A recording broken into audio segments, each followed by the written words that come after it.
দেখা যাচ্ছে স্ক্রিনটা?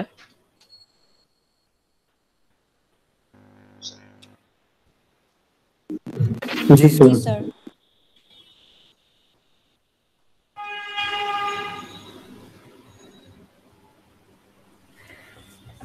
আচ্ছা, প্যাকেজিং শব্দটা যদি আমরা একটু বিশ্লেষণ করি আর একটা যদি প্রশ্ন করি আপনাদেরকে সবার শুরুতে, হোয়াট ইজ প্যাকেজিং? কেউ কি একটু বলতে পারেন?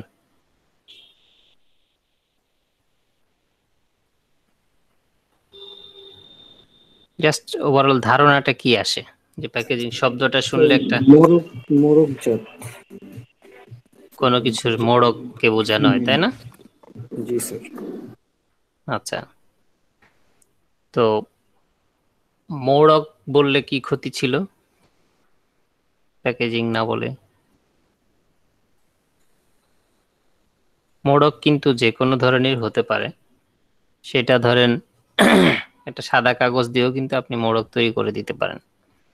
হুম, তো যদি আমরা প্যাকেজিং শব্দটা ব্যবহার করি সেখানে তার কতগুলো ফিচার্স কিন্তু চলে আসে, যে জিনিসগুলো একটা প্রোডাক্টকে ধরেন আমরা নর্মালি একটা মোড়ক দিয়েও আমরা করে ফেলতে পারি, আবার যখন এটার সাথে আরো কতগুলো ফিচার যুক্ত হয়ে যায় তখন এটাকে আমরা আসলে প্রকৃতপক্ষে প্যাকেজিং বলতে পারি। তো প্যাকেজিং এর কতগুলো ফিচার আছে, তার মধ্যে ভাইটাল কিছু ফিচার আমি ধরেন এখানে তুলে নিয়ে আসছি আপনাদের জন্য, যে ফিচারগুলো যুক্ত থাকলেই একটা মোড়ক প্যাকেজিং হয়ে যায়। হুম, নর্মাল একটা প্যাকেট সেটা প্যাকেজিং হয়ে যায়। তো সেই ফিচারগুলো সম্পর্কে আজকে একটু আলোচনা করব। এখানে দেখেন নাম্বার ওয়ান ফিচার হচ্ছে কনভেনিয়েন্ট। ঠিক আছে, একটা প্যাকেজিং অবভিয়াসলি কনভেনিয়েন্ট হতে হবে এবং অ্যাট্রাকটিভ হতে হবে, ইউনিকনেস হতে হবে, ইকোনমিক্যাল হতে হবে এবং আরো বলছি যে প্রোটেক্টিভ হতে হবে, এবং 6 নাম্বার হচ্ছে কমিউনিকেটিভ এবং ইফেক্টিভনেস। এই যে 7টা ফিচার, এগুলোকে আমরা একটু ধরে ধরে বিশ্লেষণ করলে আমরা জিনিসটা একটু ক্লিয়ার হয়ে যাবো আশা করি। তো ফার্স্ট অফ অল ধরেন আমরা একটু বুঝি যে কনভেনিয়েন্টটা কি। কনভেনিয়েন্ট হচ্ছে যে ধরেন নর্মালি আমরা যখন একটা দোকানে ডিম কিনতে যাই, হ্যাঁ, ডিম কিনতে গেলে 1 ডজন ডিমের ক্ষেত্রে আমাদেরকে কি করে, একটা অনেক সময় ম্যাক্সিমাম টাইম একটা পলিতে জাস্ট দিয়ে দেয়। তো এখানে এটা একটা মানে বড় একটা ফিচার, যে ফিচারটা হচ্ছে যে এই ডিমটা যে আপনাকে দিল এটা আহ, কতটা ফিজিবল, আপনি এটাকে ক্যারি করে বাসা পর্যন্ত নিয়ে যাওয়ার জন্য কতটা ফিজিবল। আমরা অনেক সময় দেখা যায় 1 ডজনের বেশি 2 ডজন ডিম নিয়ে আসলে আনতে আনতে আমাদের 2-1টা ডিম ভেঙে যায় বা ফেটে যায়, দেখা যায় খুব বাজে অবস্থা, বাসায় নিয়ে আমরা আর এটা আস্ত পাই না। তো এই যে সিচুয়েশনটা তৈরি হয় মানে নন কনভিনিয়েন্ট পলিসির কারণে, যদি আপনাকে এরকম করে দিয়ে দেওয়া হয় তখন খুব স্বাভাবিকভাবেই কি হবে, আহ এটা বাসা পর্যন্ত নিতে নিতে অথবা একটু কোথাও ঝাঁকি খেলো, কোথাও লাগলো, তাতে কি হবে, ডিমটা ভাঙবে। তো যদি আমরা এই প্রক্রিয়ায় একটা ডিমকে দিতে পারি সেই ক্ষেত্রে ভাঙার পসিবিলিটি কম থাকে। তো এইটা তো আর সব ক্ষেত্রে প্রযোজ্য না। আপনি বলতে পারেন যে স্যার ডিম দিয়ে কি ডিমের কি প্যাকেজিং হয় নাকি?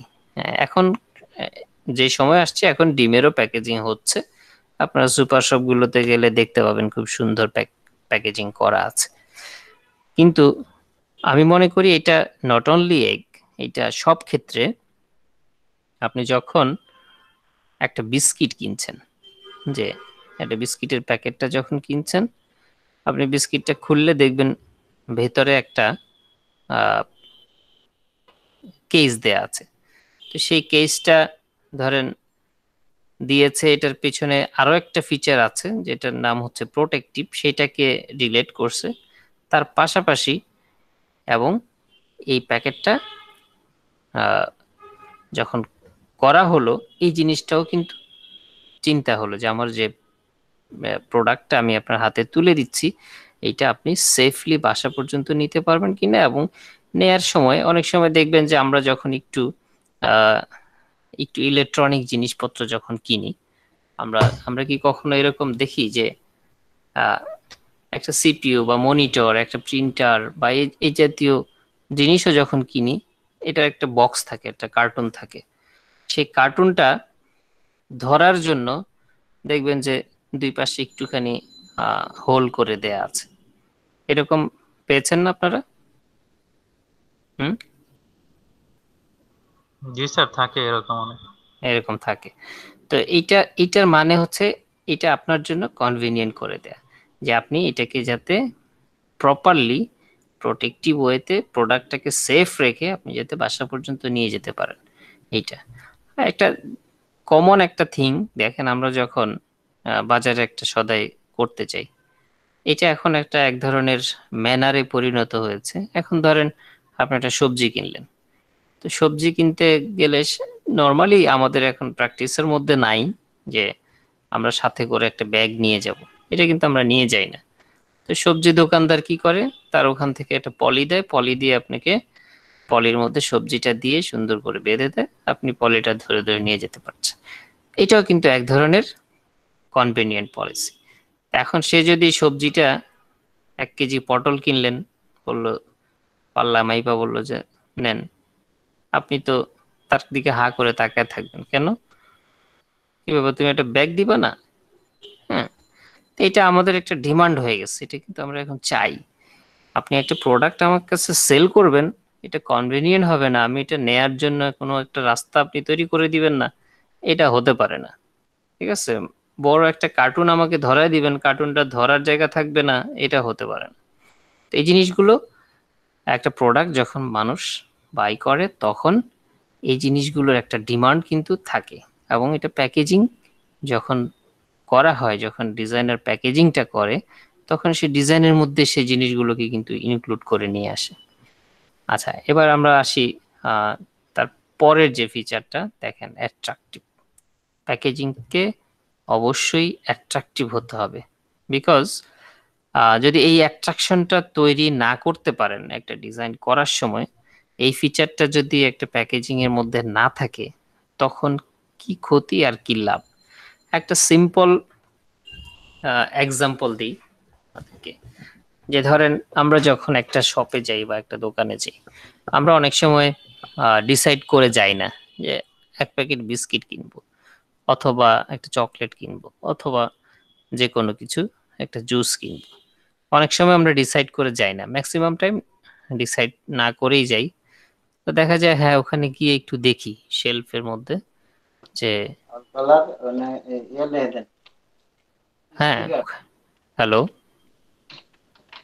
স্টিকার পিক্সেল পিক্সেল আচ্ছা, একটু মাইক্রোফোন অফ রাখেন। হ্যালো। ওখানে ওই লেগে দিবেন আইটেম এই জায়গা ও কালার নেই আইটেম ওকে আইটেম কোয়ান্টিটি কত sticker heat seal heat seal season mic of কর, সিজন মাইক অফ কর। সিজনের মাইক। ওকে। আচ্ছা, তারপর ধরেন এরকম সিচুয়েশনে আমরা তখন কি করি, একটু শেলফের দিকে তাকায় থাকি অনেক সময়। আহ একটু দোকানদারকে বলি যে ভাই এই প্রোডাক্টটা একটু দেখি, অথবা এই জিনিসটা একটু দেখি, আমরা একটু দেখতে চাই। তো এটা কি, এটা এক ধরনের মোটিভেশন আমাকে কিন্তু দিয়ে দেওয়া হয়েছে ইতিমধ্যে। ডিজাইনার আমার আমার মগজটাকে ধোলাই করে ফেলছে। বিকজ আমি যার কারণে ওই প্রোডাক্টটার দিকে আঙ্গুল দিয়ে দোকানদারকে বললাম ওই প্রোডাক্টটা একটু দেখি। দ্যাটস কাইন্ড হচ্ছে অ্যাট্রাকটিভ। যে প্যাকেজিংটা যখন অ্যাট্রাকটিভ হবে, আপনি এভাবে আঙ্গুল দিয়ে একজন দোকানদারকে দেখাবেন যে ভাই এই প্রোডাক্টটা আমি একটু দেখি। হ্যাঁ, ওই সময় হয়তো এটা আপনার কেনার ইচ্ছা না থাকলেও এক ধরনের পকেটে যদি টাকা থাকে একটু ইচ্ছা তৈরি হবে যে একটু কিনে দেখি, একটু খেয়ে দেখি। হ্যাঁ, এই যে প্রক্রিয়াটা, এইটা মানে আমি বলবো যে প্যাকেজিং এর একদম ফার্স্ট ফিচার হওয়া উচিত এইটা। ঠিক আছে, কনভেনিয়েন্টটা তো এক ধরনের নেসেসিটি। এইটা ধরেন প্রোডাক্টটা কেনার পরে মানুষ সেই জিনিসটাকে ডিমান্ড করে যে প্রোডাক্টটা আমি হ্যান্ডেল করে নিয়ে গেলাম, কিভাবে নিয়ে যাব সেই কনভেনিয়েন্ট কিনা। কিন্তু অ্যাট্রাকটিভ যেটা, এটা অ্যাট ফার্স্ট একদম, এটা মানে এতটাই জরুরি। কারণ এটার উপর একটা বিজনেস ডিপেন্ড করে, এটার উপর একটা প্রোডাক্টের সফলতা ব্যর্থতা পুরোটা জিনিস ডিপেন্ড করে এটার উপর। এখন এখানে বলতে পারেন যে এটাই কি সব কিনা, যে এইটা এই অ্যাট্রাকটিভ একটা প্যাকেজিং করলেই কি প্রোডাক্ট বাজারজাত হয়ে যাবে এবং ভালো সেল হবে? না, একটা প্রোডাক্ট শুধু অ্যাট্রাকটিভ করলেও এটা বাজারজাত প্রপারলি হবে না, আশানুরূপ রেজাল্ট আসবে না। এর পেছনে আরেকটা কারণ থাকে, সেটা হচ্ছে এই প্রোডাক্টটা প্রথমবার ধরানোর ক্ষেত্রে এই অ্যাট্রাকটিভনেসটা কাজে আসে, যে একটা কাস্টমারকে অ্যাট্রাক্ট করে ওই প্রোডাক্টটা একজন কাস্টমার হাতে নিবে, এই পর্যায়ে ধরেন এই অ্যাট্রাকটিভনেসের কাজ শেষ, এবং এর পরের কাজটা হচ্ছে প্রোডাক্টের কোয়ালিটি। এখন ইন বিটুইন যদি ধরেন একটা প্যাকেট আমি খুব অ্যাট্রাকটিভ দেখে কিনলাম, কেনার পরে ওটা খুলে যখন আমি যদি খাবার জিনিস হয় খেয়ে দেখলাম, ব্যবহারের জিনিস হলে ব্যবহার করে দেখলাম, তখন যদি আমি এটার মধ্যে কোয়ালিটিটা না পাই, তখন আমি এটা ছুঁড়ে ফেলবো। ছুঁড়ে ফেলা মানে এটা ইনস্ট্যান্ট ছুঁড়ে ফেলবো তা না, মানে এটা আমার মন থেকেই মুছে ফেলবো, বিকজ আমি এটাকে আর মাথায় রাখবো না যে এই প্রোডাক্ট কোয়ালিটি ভালো না, সো পরবর্তীতে আমি ওইটা নিব না। তো শুধু যে অ্যাট্রাকটিভ হলেই বাজারটা ধরা যাবে তা না, অ্যাট্রাকটিভ হতেই হবে, তার পাশাপাশি অবভিয়াসলি কোয়ালিটিটা মেনটেন করতে হবে প্রোডাক্টের। তো যদি দুটো জিনিস কম্বিনেশন করা যায়, তাহলে নিশ্চিত করে বলা যেতে পারে যে প্রোডাক্টটা মার্কেটে হিট হবে এবং এইটার সেল অনেক বেশি হবে কম্পারেটিভলি নন অ্যাট্রাকটিভ যে প্যাকেজিং তাদের চেয়ে। এবং অনেক ক্ষেত্রে বলতে পারেন যে অনেক প্রোডাক্টের কোয়ালিটি আছে, প্যাকেজিং ভালো না, এরকম একটা প্রশ্ন আসতেই পারে। তো অনেক ক্ষেত্রে আমরা দেখি এই যে কুমিল্লার রসমালাই, প্যাকেজিং নাই, কিচ্ছু নাই, এগুলো খাচ্ছি, কোয়ালিটিও ভালো। বগুড়ার দই, এগুলো হচ্ছে কি, এগুলো এক ধরনের মুখে মুখে প্রচার, এবং এগুলো যুগ যুগ ধরে এগুলো প্রচার হয়ে আসতে হয়। এগুলো কিন্তু একদিনে ওই ব্র্যান্ড পলিসি ওই লেভেলে যেতে পারে না, এগুলো অনেক সময়ের ব্যবধানে, এগুলো অনেক ক্ষেত্রে 100 বছরের ঐতিহ্যগত বিষয়, এগুলো মানুষের মুখে মুখে আস্তে আস্তে প্রচার হয়েছে। তো সেটার উপর ডিপেন্ড করে তো আর সব প্রোডাক্ট চলবে না। তো সেই ক্ষেত্রে আপনাকে অবশ্যই মাথায় রাখতে হবে, যখন আমরা একটা প্যাকেজিং ডিজাইন করব, এইটা কতটা অ্যাট্রাকটিভ সেটা আমাকে মাথায় রাখতে হবে। এবং এখানে এই অ্যাট্রাকটিভটা আমি কিভাবে অ্যানালাইসিস করব, যে কিভাবে বুঝবো যে এটা অ্যাট্রাকটিভ হলো কিনা, ঠিক আছে। এবং সেই ক্ষেত্রে আমাকে আহ, তার যে কম্পিটিটিভ যে মার্কেটটা, সেই মার্কেটটাকে একটু অ্যানালাইসিস করতে হবে, আমাকে একটু কিছু শপে ঘুরতে হবে এবং কিছু সুপার শপে গিয়ে সবগুলো প্যাকেজিং এর শেলফ ইম্প্যাক্টটা দেখতে হবে, কোন কোন ধরনের কালারের ব্যবহার বেশি আছে, সেই জায়গাগুলো থেকে আমাকে একটু ডিফারেন্ট করে কিভাবে একটা শেলফে 10টা প্রোডাক্টের সাথে আরেকটা প্রোডাক্টকে আমি বেশি অ্যাট্রাকশন দিতে পারবো, সেই জিনিসগুলো অ্যানালাইসিস করে আমাকে বের করে নিয়ে আসতে হবে। আচ্ছা, এরপরে আমরা যাই, এটাও এক ধরনের অ্যাট্রাকটিভের একটা এক্সাম্পল হিসেবে, যে সিম্পলি অ্যাট্রাকটিভ করা যায় সেই জিনিসগুলো। দেন আসেন ইউনিকনেস অ্যান্ড ক্রিয়েটিভ, যে একটা প্যাকেজিং হবে, তো প্যাকেজিংটা ধরেন যখন করছি, বাজারে অনেক প্যাকেজিং আছে, অনেক প্রোডাক্ট আছে, এবং সমগোত্রীয় প্রোডাক্টেরও কিন্তু অভাব নাই। তো সেক্ষেত্রে আপনাকে অবশ্যই একটা ইউনিক থিঙ্কিং করতে হবে, যে এই থিঙ্কিংটা মানুষকে, এটা প্যারালালি কিন্তু দুইটা কাজ করে। একটা ইউনিক একটা আইডিয়া মানুষকে যেমন প্রোডাক্টটাকে যেমন অন্য প্রোডাক্টগুলো থেকে আলাদা করে নেয়, পাশাপাশি কিন্তু এক ধরনের অ্যাট্রাকশনও কিন্তু তৈরি করে। এটা দুইটা কাজে একসাথে করে। আপনি যদি জিনিসটা ইউনিক করতে পারেন, আর 10টা প্রোডাক্টের চাইতে প্যাকেজিং এর কোয়ালিটি, শেপ, সাইজ, কালার সবকিছু যদি একটু ভিন্ন মাত্রায় আপনি মাত্রা যোগ করতে পারেন, সেই ক্ষেত্রে যেটা হবে যে আপনাকে আর ওই কম্পিটিশন করতে হবে না অন্যের সাথে। তো আমাদের একটা প্র্যাকটিস আছে, আমাদের এই সাবকন্টিনেন্টে একটা ব্যাড প্র্যাকটিস আছে, সেটা হচ্ছে যে আমরা যেটা করি যে একটা রানিং খুব হিট প্রোডাক্ট যেটা খুব বেশি চলে, সেই প্রোডাক্টটাকে আমরা একটু নকল করি।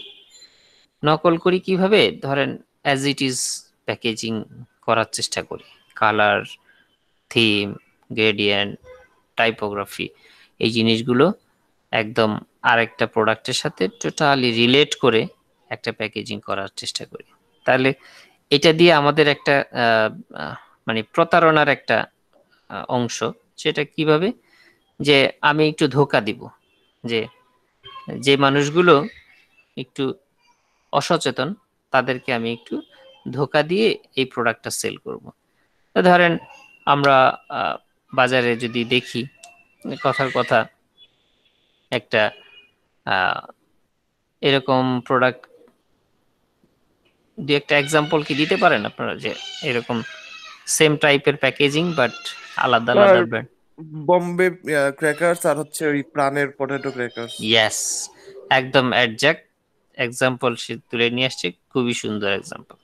আপনারা যদি দেখেন বোম্বে সুইটস এর যে পটেটো ক্র্যাকার্স, এটার যে গ্রিন কালার, এটার যে অ্যাপ্রোচ, এই অ্যাপ্রোচে ধরেন প্রাণও করলো আর অন্যান্য কোম্পানি সবাই পটেটো ক্র্যাকার্স যারাই করছে, ওরা আর ওই গ্রিন থেকে বের হতে পারছে না। ওরা মনে করছে কি পটেটো ক্র্যাকার্স এর ওই কালারের যে ভ্যালুটা, ওই কালারের যে ইটা, এটাকে কি বলে, যে রিফ্লেকশনটা বাজারে আছে বা মানুষের মধ্যে যে আস্থার প্রতীক হিসেবে ওই কালারটা যে ভ্যালুসটা তৈরি করছে, সেই ভ্যালুসটাকে ওরা পুঁজি করছে। কিভাবে? যে ধরেন যে বোম্বে সুইটস এর পটেটো ক্র্যাকার্স, এখন এইটা এতটাই প্রসিদ্ধ হয়ে গেছে এবং যুগ যুগ ধরে চলে আসছে। আমরা সেই ছোটবেলায় যেমন বোম্বে সুইটস পটেটো ক্র্যাকার্স দেখছি, এখনো তাই চলছে এবং 20-30 বছর ধরে আমরা এটাকে একই রকম ভাবে দেখতেছি এবং এটার সেল এতটাই বেশি, দেশব্যাপী এটা চলছে এবং এটার স্বাদে গন্ধে কখনো কিন্তু এটার কমতি হয় না, একই রকম।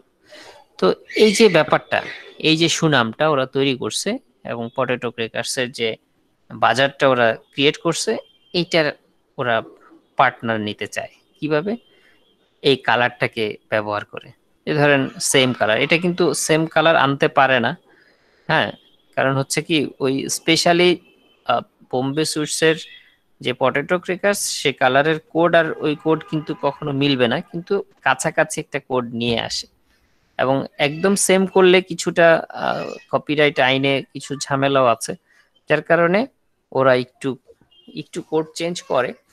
কিন্তু ভিজুয়ালি মানুষ তো আর অতটা ইনডেপথ দেখে না। সবুজ কালারের চিপস মানে হচ্ছে পটেটো ক্র্যাকার্স। এখন এইটা বোম্বের নাকি প্রাণের নাকি অন্য কোনো কোম্পানির, এটা অনেক সময় আর মানুষ দেখে না। কিনে খাওয়ার পর স্বাদ হয়তো ভালো লাগলো না, দুধ এটা কি কিনলে, এটা প্রাণের টানলি কেন, বিডির টানলি কেন, এইটা বোম্বেরটা নিয়ে আসতে, তাহলে বোম্বেরটা মজা। আমরা অনেক সময় এই কমেন্ট করে ছেড়ে দিই, কিন্তু এটার এত বেশি সেল, তো ওখান থেকে কিছু সেল ধরেন এভাবে মানুষ করে ফেলছে।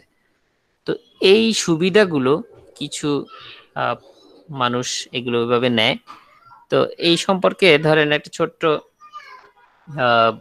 স্টোরি আমি বলতে পারি, আমার মানে প্র্যাকটিক্যাল লাইফের একটা এক্সপিরিয়েন্স সেই হিসাবে। ধরেন একবার একটা আসলো আমার কাছে, বলল যে রিন পাউডার, যেটা আর কি রিন পাওয়ার হোয়াইট, একটা ওয়াশিং পাউডার আছে না এরকম, তো রিন পাওয়ার হোয়াইটের একটা প্যাকেজিং। তো আমাকে একজন লোক বলল যে ভাই, আমি তো একটা ডিটারজেন্ট পাউডারই করতেছি, তো আমাকে একটা প্যাকেজিং করে দিতে হবে। তা আমি বললাম হ্যাঁ ঠিক আছে, তো প্যাকেজিং করে দিব, কোনো সমস্যা নাই। তো বললো যে ওই যে রিন পাওয়ার হোয়াইটের মতো। তা আমি বললাম আচ্ছা ঠিক আছে, রিন পাওয়ার হোয়াইটের মতোই করব, সমস্যা। তো সে 2-1 দিন পরে আমাকে বলে যে যে ভাই কিছু অগ্রগতি আছে, কি অবস্থা? তা আমি বললাম যে আপনি তো নাম টাম কিছুই দিলেন না, রিন পাওয়ার ওয়ার্ডের মতো একটা বিগ হবে, প্যাকেজিং হবে, আর তো কোনো ইনফরমেশন কোনো কিছুই আপনি জানাইলেন না। ও বলে ইনফরমেশন আছে তো, ওই যে আপনার বললাম না রিন পাওয়ার হোয়াইটের মতো। তা আমি বললাম তাহলে রিন পাওয়ার হোয়াইটের মতো যদি প্যাকেজিং হয় সেক্ষেত্রে আপনার আপনারটা কি রিন না বিন না কিন, সেটা তো আপনি বলবেন। রিন পাওয়ার হোয়াইটের মতো সেটাও তো বলেন নাই। বলে যে না না না, ঋণ ঋণ, একেবারেই ঋণ। হ্যাঁ, তা আমি তো কারণ এই ধরনের ইথিক্যাল জায়গায় আমি আবার খুব স্ট্রিক্ট। আমি আমি বললাম যে কি বলেন, একেবারে ঋণ, মানুষ তো বাটাকে রাটা বানায়। তো সো আপনি কি মানে ঋণকে বিন বানাবেন বা অন্য কোনো ওয়ার্ড ইউজ করবেন না? বললো না না, আমি ঋণ একদম ঋণ যা আছে তা আপনি আমাকে অ্যাজ ইট ইজ তৈরি করে দিবেন। তা আমি বললাম এটা তো কেমন কথা? তো সে বলে যে ভাই সেম, আমার একদম সেম টু সেম, আপনি এই যে দোকান থেকে একটা রিন পাওয়ার হোয়াইট কিনে নেন, কিনে নিয়ে ওখানে যে যে ইনফরমেশন আছে যা আছে একদম সেম, আমার ওই ওই জিনিসটাই লাগবে আমার। তা আমি বললাম যে ভাই এই কাজটা আমি করতে পারবো না। তো বললো যে ভাই টাকা পয়সার কোনো সমস্যা নেই। তা আমি বললাম না, টাকা পয়সার সমস্যা নাই, এটা বড় সমস্যা না, কিন্তু এই কাজটা আমাকে দিয়ে হবে না। তো সে আমাকে বলে যে মানে টোটাল প্রিন্টিং এর সলিউশনটা সে আমাকে দিতে চায়, যে কয়েক টন সে প্রিন্ট করবে এবং এটার সিলিন্ডার মেকিং করতে হয়, এই ফ্লেক্সিবল প্যাকেজিং এর সিলিন্ডার মেকিং, তারপরে ওই প্রিন্ট এবং ডিজাইন, টোটাল প্যাকেজটাই সে আমাকে দিতে চায়। সে বলে যে এটার পুরো কাজটা আমি আপনাকে দিয়ে দিব। তা মানে পুরো কাজটা যদি ধরেন সিলিন্ডার মেকিং, তারপর হচ্ছে প্রিন্ট এবং ডিজাইন, এগুলো ধরেন করতে গেলে পুরো প্রক্রিয়াটা মানে 10 থেকে 12 লাখ টাকার প্রজেক্ট তার যে দিল। তো সে বলে যে ভাই আপনি করেন, পুরো কাজটা আমি আপনাকে দিয়ে দিই। আমি বললাম যে ভাই এটা আমার দ্বারা সম্ভব না। তো বললো যে ভাই প্রাইসও আমি বেশি দিব, আমি কম দিব না, মার্কেট প্রাইস চেয়ে আপনার পার কেজিতে আমি আরো 50-100 টাকা বাড়ায় দিব। আমি বললাম ভাই এটা আমার দ্বারা সম্ভব না। ঠিক আছে, সে আমাকে অনেক রিকোয়েস্ট করলো। তা আমি একটা হিসাব করলাম, সে যেভাবে আমাকে প্রাইস টাইস বাড়ায় দিবে বললো, এভাবে যদি আমি ওই কাজটা করতাম তাহলে আমার মিনিমাম মানে 5-7 লাখ টাকা প্রফিট হতো আর কি, ধরেন ওই কাজটা টোটালি করলে, জাস্ট ডিজাইনটা করে সিলিন্ডার মেকিং আর প্রিন্টিং করে দিলে। তো আমি আর সেটা করলাম না, সে যাই হোক অন্য কাকে দিয়ে করাইছে আমি সেটাও জানি না। তো ধরেন এই যে কাজটা লোকটা হয়তো আমাকে না দিয়ে করা, অন্য কাউকে দিয়ে হয়তো করাচ্ছে, জিনজিরা বসে বসে হয়তো রিন পাওয়ার হোয়াইট বানাচ্ছে এবং ওই প্যাকেটে ঢুকে বিক্রি করতেছে।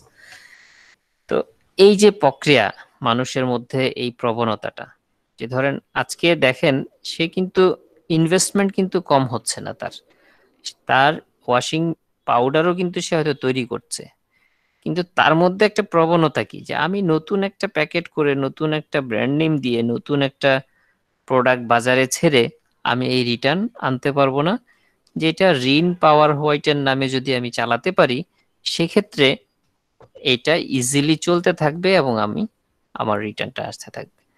তার মানে কি, রিন পাওয়ার হোয়াইট এটা ধরেন ওদের যে ব্র্যান্ড ভ্যালু, যে বিজ্ঞাপন, সব কিছুর বেনিফিট সে নিতে থাকলো। এটা তো ইথিক্যালি রাইট না, এটা রং। এবং এটা যদি ধরা পড়ে, এটা ইউনিলিভারের প্রোডাক্ট, আমি ডিজাইনারের গোষ্ঠী শুদ্ধ তো আমাকে সাইজ করে ফেলবে, এইটা তো সে কখনো একবার চিন্তা করেন। এবং এটা যখন একবার ধরা পড়বে তখন এটা তো আর শুধু ওই কারখানার মধ্যে সীমাবদ্ধ থাকবে না, এটা ডিজাইন করছে কে, এটা কোথায় প্রিন্ট হয়েছে, প্যাকেটটা সবকিছুই এগুলো মনে করেন মানে ধরা খাবে। এবং এই জিনিসগুলো খুবই সেনসিটিভ ইস্যু, মানুষ কিন্তু এই জিনিসগুলো বুঝে না।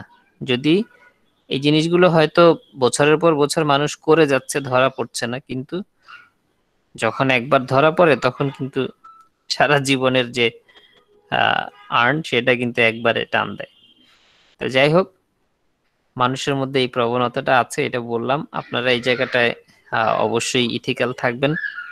কেউ যদি অ্যাজ ইট ইজ কোনো ডিজাইন করতে বলে, এগুলো থেকে একটু বিরত থাকবেন, বিকজ মানে এখানে ইথিক্সটা অন্তত ঠিক রাখবেন আর কি। আমি হয়তো পারতাম ওই দিন করলে আমার 5-7 লাখ টাকা লাভ হয়ে যেত, কিন্তু এই লাভের প্রয়োজন নাই আর কি। তো যাই হোক, এবার আসি, দেখেন ইকোনমিক্যাল ভার্সেস এক্সপেন্সিভ।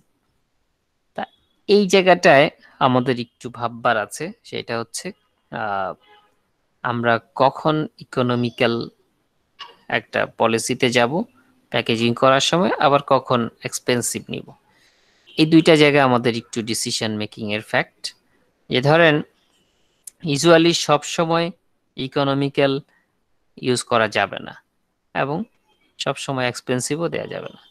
আজকে দেখেন, এটা একটা গিফট বক্স, ডান পাশে যেটা দেখতে পাচ্ছেন যে এক্সপেন্সিভ যে প্যাকেজিং গুলো, এই গিফট বক্সটায় এখানে চকলেটের মূল্য যা, তার চেয়ে কয়েক গুণ বেশি খরচ হয়েছে এই প্যাকেজিং এ। ভেতরে যে চকলেটটা দেখতে পাচ্ছেন, এটার ভ্যালুস যা, এটার ভ্যালু যদি 10 টাকা হয়, এই প্যাকেজিংটার খরচ আছে 150 টাকা। তাহলে এখন ক্যালকুলেট করে দেখেন, হ্যাঁ প্রোডাক্টের কোয়ালিটি হয়তো ভালো, ভেতরে চকলেটও ভালো, নো প্রবলেম, কিন্তু এটাকে ইউজুয়ালি কিন্তু এভাবে সেল করতে পারবে না। এটার একটা পারপাসিভ ডিমান্ড আছে, সেটা হচ্ছে এটা একটা গিফট বক্স, ঠিক আছে? তো এইটার প্রেজেন্টেশন, এটা লুক, সবকিছুই হতে হবে এক্সপেন্সিভ। তো সেই ক্ষেত্রে আপনাকে মানে ম্যাটেরিয়ালস চুজিং বলেন, কালার বলেন, আদার্স যে টেকনিক গুলো বলেন, সবকিছুই আপনি এক্সপেন্সিভ চুজ করতে পারেন। এখানে মানে মেটারটা দামের মেটার না। এই জিনিসটা যারা কিনবে তারা আসলে দামটা মাথায় নিবে না, তারা নিবে ও ওয়াও সুন্দর একটা গিফট বক্স আমি দিচ্ছি, গিফট করছি। সো গিফট করতে গেলে মানুষ সেটাকে একটু, এই জায়গায় মানুষ একটু রিল্যাক্স থাকে।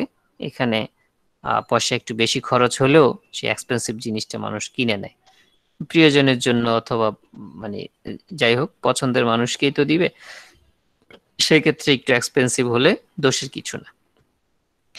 তো এইটার পারপাসটা একটু আলাদা। আবার এখানে দেখেন ইকোনমিক্যাল, এই জায়গাটাতে হচ্ছে যে আমি কখন এই পলিসিতে যাব, যখন আমি ধরেন একদম কম্পিটিশনের মধ্যে থাকবো। আমার মার্কেটে ধরেন সেম প্রোডাক্ট আরো অনেকগুলো আছে, এবং সেম টাইপের প্রোডাক্ট বিভিন্ন কোম্পানি সেল করে। এখানে কিন্তু প্রচুর কম্পিটিশন, কোনটা কম দাম ভালো কোয়ালিটি, মানুষ কিন্তু সেই জিনিসগুলো মানে একদম নিত্য বিচার করে বেড়ায়। যে ধরেন আমি কোয়ালিটি ভালো চাইবো এবং দামটা কম চাইবো, তো সেই ক্ষেত্রে আমাকে এরকম একটা ক্রিয়েটিভ থিঙ্কিং করতে হবে, যে এই থিঙ্কিংটা দিয়ে আমি প্রোডাক্টটা প্রপার ওয়েতে, মানে প্রোটেক্টিভ কনভেনিয়েন্ট ওয়েতে আমি ধরেন ক্লায়েন্টের হাতে উঠাই দিতে পারবো, এবং পাশাপাশি দামের ক্ষেত্রে আমি একটু এখানে সাশ্রয় করতে পারবো। বিকজ আমি যদি আরেকটা কোম্পানি থেকে একটু 50 পয়সা যদি একটু কম খরচে এটাকে কমপ্লিট করতে পারি, তাহলে সে 50 পয়সা আমার মার্জিন থাকবে। এরকম অ্যানালাইসিস যখন হবে, কম্পিটিটিভ মার্কেট থাকবে, তখন হচ্ছে আপনাকে অবভিয়াসলি ইকোনমিক্যাল পলিসিতে যেতে হবে। আচ্ছা, দেন আসি ধরেন এই যে প্রোটেক্টিভ, একটু আগে যেটা বলছিলাম যে একটা প্রোডাক্টকে মানে এটা অনেকটা ধরেন কনভেনিয়েন্টের সাথে রিলেট করে, কিন্তু রিলেট করলেও এইখানে ফোকাসটা হচ্ছে প্রোডাক্টের সেফটিটা, যে ভিতরে যে প্রোডাক্টটা আমি দিচ্ছি তার সেফটিটা নিশ্চিত করা, যে সেটা যাতে কোনোভাবে ক্ষতিগ্রস্ত না হয় সেই প্রক্রিয়াটা অবলম্বন করা। আমরা যখন কোনো একটা প্রোডাক্ট কিনি, ম্যাক্সিমাম ক্ষেত্রে দেখবেন যে কার্টুনের ভিতরে একটা কক শিটের আবার কতগুলো দেয়, একটা ডাইস বসানো থাকে, ওটার মধ্যে প্রোডাক্টটা সেফলি থাকে। এর কারণ কি? কারণ এই প্রোডাক্টটা ধরেন সেই বিদেশ থেকে আসে, বিভিন্ন দেশ থেকে, চীন থেকে অথবা মানে বাইরের কান্ট্রি থেকে প্রোডাক্টগুলো ইম্পোর্ট হয়। এই ইম্পোর্ট হওয়ার পথে এটার কত ধরনের রিস্ক ফ্যাক্টর এখানে জড়িত থাকে। যে একটা একটা প্রোডাক্ট যখন শিপে ওঠে, আপনারা জানেন শিপটাকে কি, শিপের কন্টেনার গুলোকে কিভাবে হ্যান্ডেল করা হয়, কতটা রাফলি এইখানে মানে কন্টেনারটা ধূপ করে রাখছে, উঠাচ্ছে, নামাচ্ছে, বা মেশিনারি বাড়ি খাচ্ছে, কত ধরনের ব্যাপার। এবং কন্টেনারের ভেতরে থাকে হচ্ছে ধরেন এই যে বড় বড় কার্টুন গুলো সেট করা থাকে, তো সে কার্টুন গুলো নড়ছে।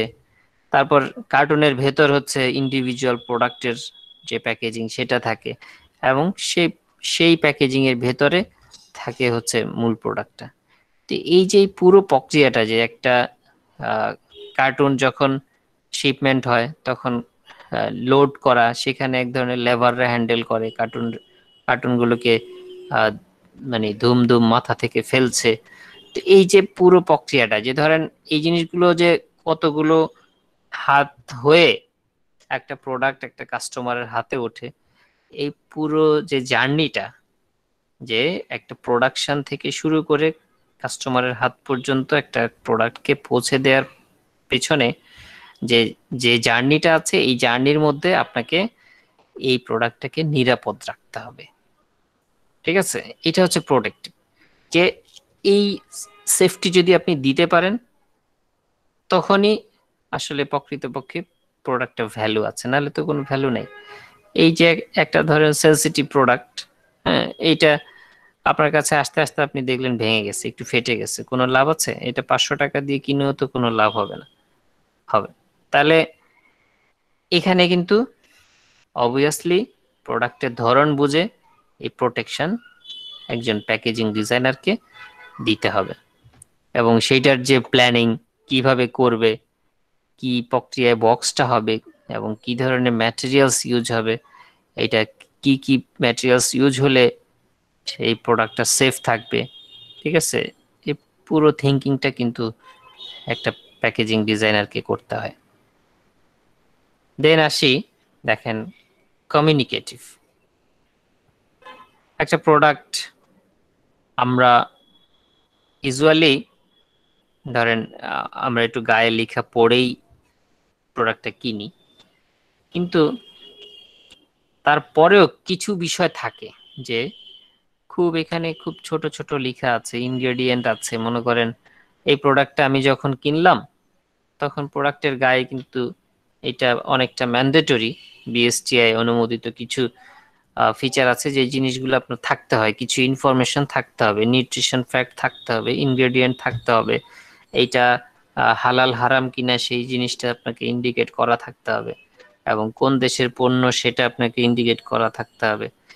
এর বাইরে এটা ধরেন আরো কিছু, যেমন ধরেন বারকোড থাকতে হয়, এরপর বিএসটিআই এর যে অনুমোদিত যে নাম্বারটা সেটা থাকতে হয়, লোগোটা থাকতে হয়।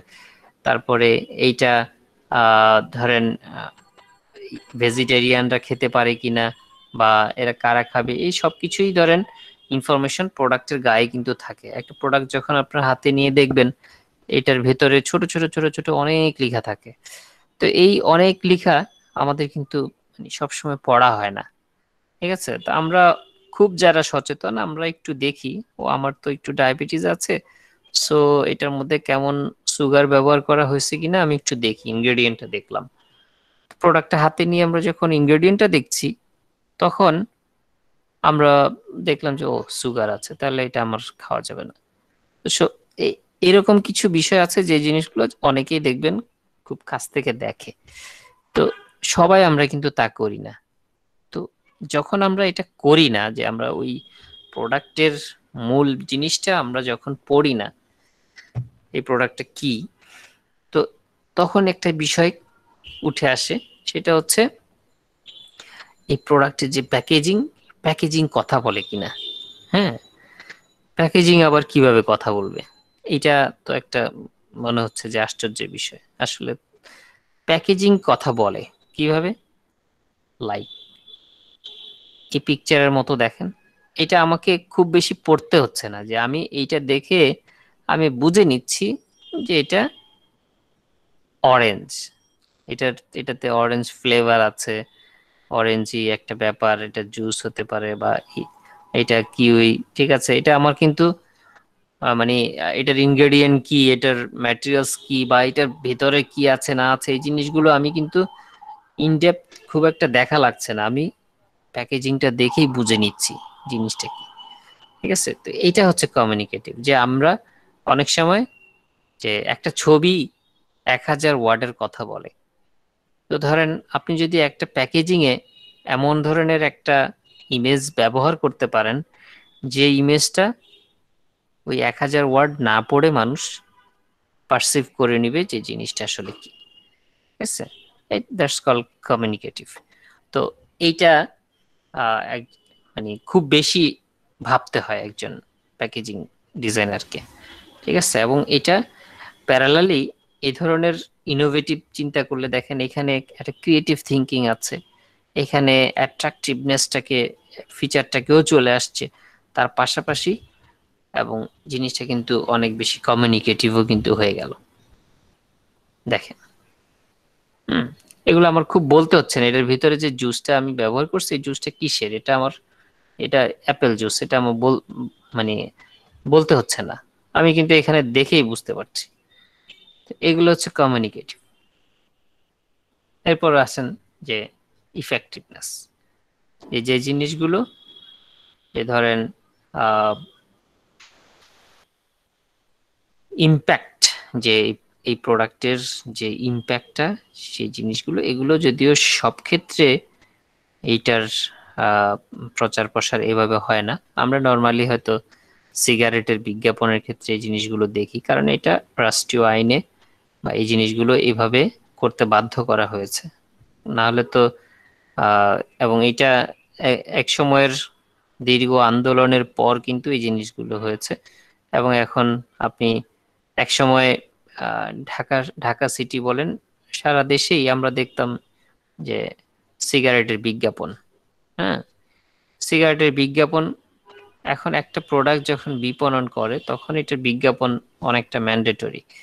তো সেই বিজ্ঞাপন আমরা কিন্তু বিভিন্ন বিলবোর্ড টিলবোর্ডে আমরা সব সময় দেখতাম, পেনসন এন্ড হ্যাজেস অথবা গোল্ড লিফ, এই যে ব্র্যান্ডগুলো, এগুলো অনেক বেশি ক্যাম্পেইন হতো, বিজ্ঞাপন হতো। তো সেই জায়গা থেকে একটা আন্দোলনের ফসল হিসেবে এবং রাষ্ট্রীয় আইনে এটাকে পরবর্তীতে নিষিদ্ধ করা হলো, যে সরাসরি কোনো প্রোডাক্টের বিজ্ঞাপন করা যাবে না, এটা ক্ষতিকর জিনিসের বিজ্ঞাপন করা যাবে না। তো এখন এইটা বন্ধ হলো, তারপরে টিভি বিজ্ঞাপনও বন্ধ হয়ে গেল।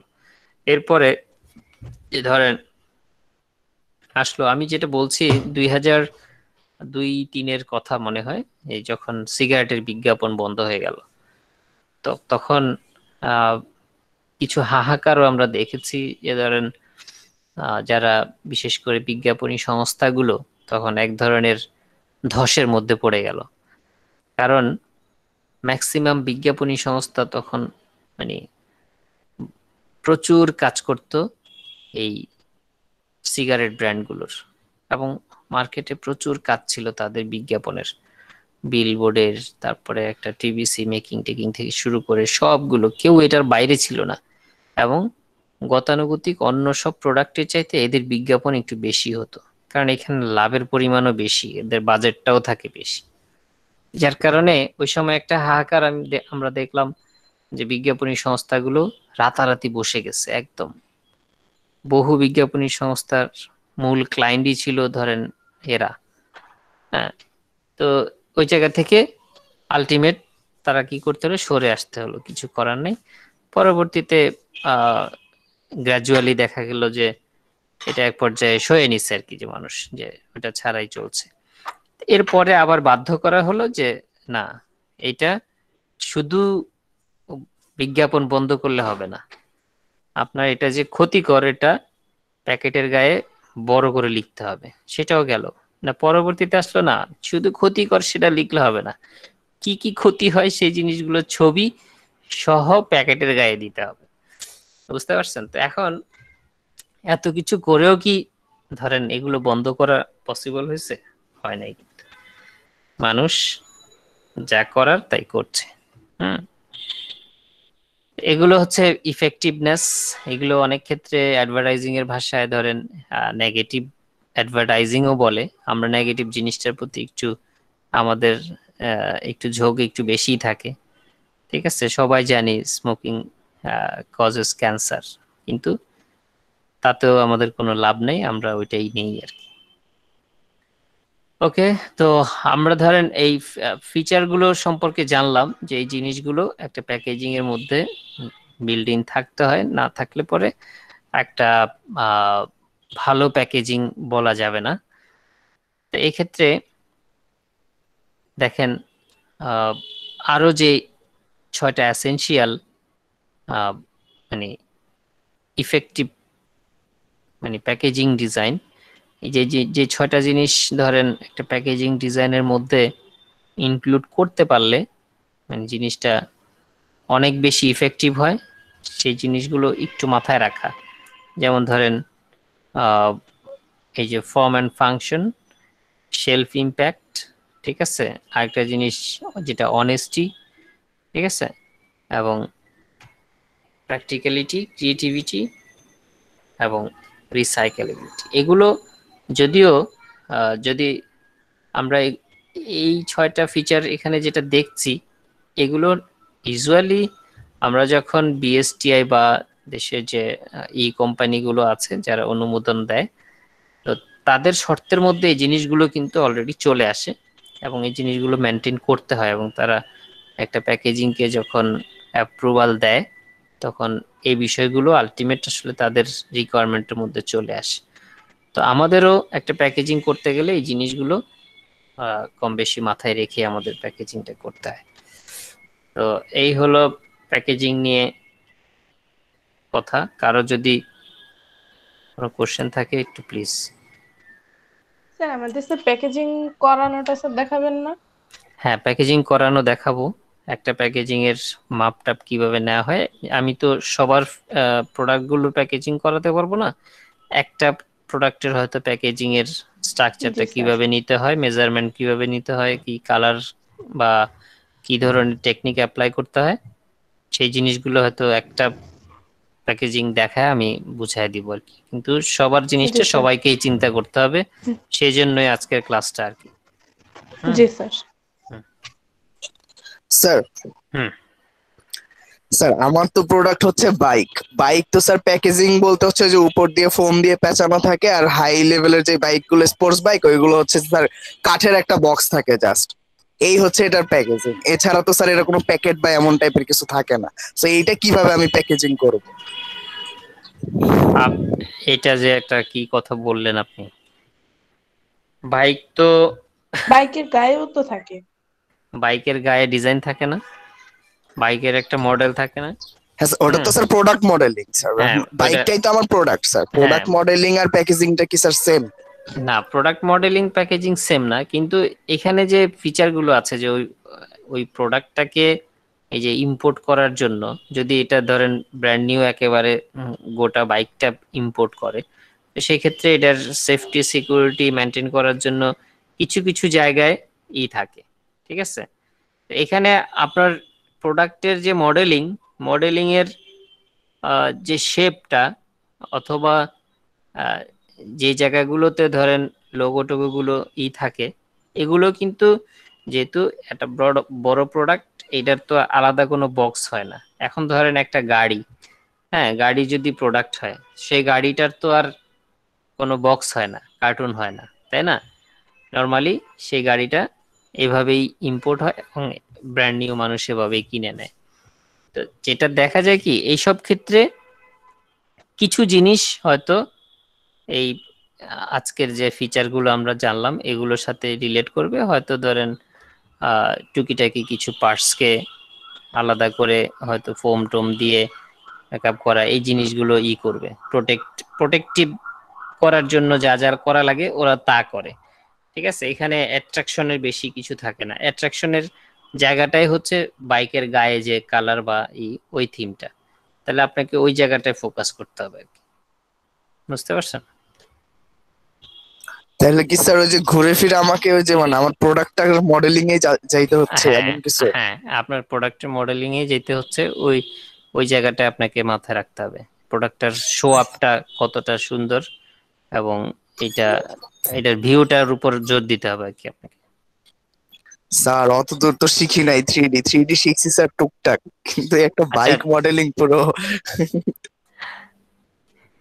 না দেখেন, আপনি ওইটাকে কিভাবে ম্যানেজ করবেন, অথবা যেমন ধরেন কথার কথা, যদি আপনি এটা না করতে চান, একটা প্যাকেজিং আপনি কিভাবে করবেন, এখানে আর একটা আইডিয়া আপনাকে আমি দিতে পারি। যদিও ওই প্রোডাক্টের প্যাকেজিং, যে প্রোডাক্ট ওটার ভিতরে থাকতে হবে নট নেসেসারি। যেমন আমি ওই যে আইটি প্রোডাক্ট গুলোর ক্ষেত্রে যে পলিসি দিলাম, যে একটা অ্যান্টিভাইরাস, যেটা ধরেন ওখানে হয়তো একটা সফটওয়্যার বা সিডি, তো এটাকে দেখেন কত সুন্দর করে একটা বক্স করে ম্যানুয়াল টেনুয়াল সহ একটা বক্স ডিজাইন করে সুন্দর করে কিন্তু দিচ্ছে, তাই না?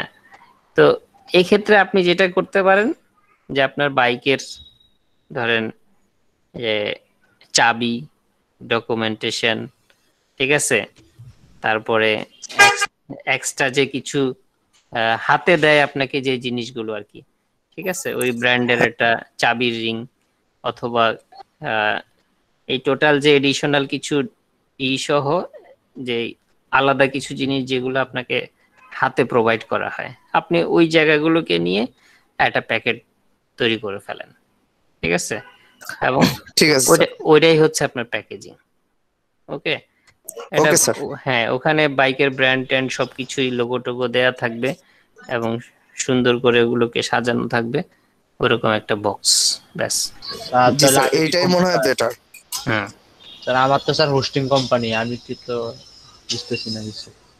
আপনি একটা সার্ভিসকে মাথায় নেন, নিয়ে ওইটাকে আপনি এভাবে প্রমোট করেন। ওইটার জন্য কি কি ধরনের জিনিস প্রয়োজন, এটাকে আপনি হোস্টিং কোম্পানি, ঠিক আছে, একটা মানুষকে যখন ওই প্রোডাক্টটা আপনি দিবেন, হোস্টিং তো একটা সার্ভিস, তো সেই সার্ভিসটাকে মানুষকে যখন হাতে তুলে দিবেন, তো একটা গিফট বক্সও তো ধরেন একটা প্রোডাক্টের এটা তো স্যার পুরো অনলাইন বেস স্যার হোস্টিং, এখন তো স্যার কোনো সিডি মিডির ব্যাপারও নাই।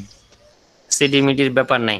না স্যার, কিছুই নাই। তাহলে ওই হোস্টিং এর যে ধরেন প্রাইস টাইস নিয়ে যে বিষয়গুলো আছে, ওগুলোকে রিলেট করে আপনি একটা সুন্দর ডিজাইন করেন, সবই অনলাইনেই, এটা তো আর কিছু না। যে কোনো জিনিসকে একটা ভিজুয়ালাইজেশনে নিয়ে আসার যে ব্যাপার, এগুলো আপনাদের কিন্তু একটু ভাবতে হবে। আপনারা কিন্তু ভিজুয়ালাইজার, সো একটা ভার্চুয়াল জিনিস, এটাকে ধরেন হাউ টু প্রমোট, আমরা কিভাবে এটা প্রমোট করব। ইন্টারনেট দেখা যায় না, এটাকে আমরা করি না, কতগুলো আপনার নেটওয়ার্ক কানেকশন দিয়ে আমরা বুঝাই না যে এটা ইন্টারনেট, কিছু স্পার্ক দিয়ে আমরা বুঝাই না এটা ইলেকট্রিক, যে জিনিসগুলো কিন্তু দেখা যায় না। দেখা যায়? আপনি কি বিদ্যুৎ দেখতে পারেন? কিন্তু বিদ্যুৎকে আমরা কি এক ধরনের স্পার্ক দিয়ে কিন্তু বুঝাই এটা বিদ্যুৎ। হ্যাঁ, আকাশের বিদ্যুৎ চমকানো দিয়ে আমরা বুঝাই যে এটা একটা বিদ্যুৎ, কিন্তু এই জিনিসগুলো কিন্তু দেখা যায় না। এগুলোকে আমরা ভিজুয়ালাইজেশনে নানান ভাবেই কিন্তু আনতে পারি, রিলেট করতে পারি। তো সো আপনার হোস্টিং এটা দেখা না যাক, কিন্তু এটাকে তো আপনি কোনো একটা যন্ত্রাংশের মাধ্যমে, কোনো একটা নেটওয়ার্ক কানেকশনের মাধ্যমে, একটা মাদারবোর্ডের একটা মাধ্যমে বিভিন্নভাবেই কিন্তু এই জিনিসগুলোকে আপনি কিন্তু রিলেট করতে পারেন। ঠিক আছে, ওইরকম থিঙ্ক করেই একটা ডিজাইন বের করে নিয়ে আসেন, তাই না? এখন হোস্টিং দিয়ে যদি বলা হয় আপনাকে একটা লোগো করতে, আপনি এরকম থিঙ্ক করবেন না, হোস্টিং বুঝাবেন কি দিয়ে? তো সেম থিং, যে কোনো জিনিসকে যখন আমরা, হোক সেটা ভার্চুয়াল, সেটা বাতাস, আমরা যদি বাতাস বুঝাই, যে একটা জিনিসকে আমরা, আপনাদেরকে বলা হলো যে আজকে তোমরা বাতাসের ছবি আঁকো, আপনারা কি করবেন? বাতাস কি দেখা যায়?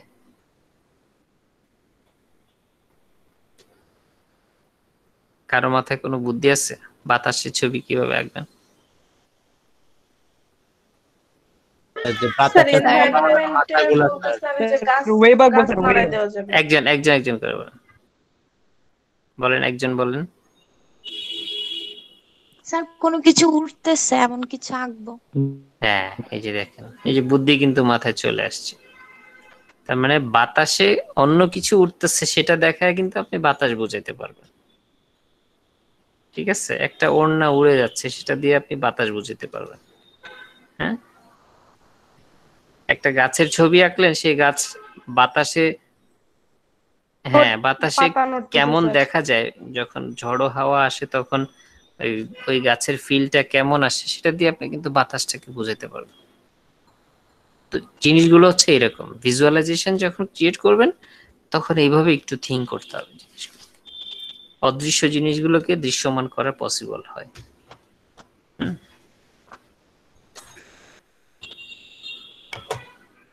আই থিংক সবাই ক্লিয়ার না?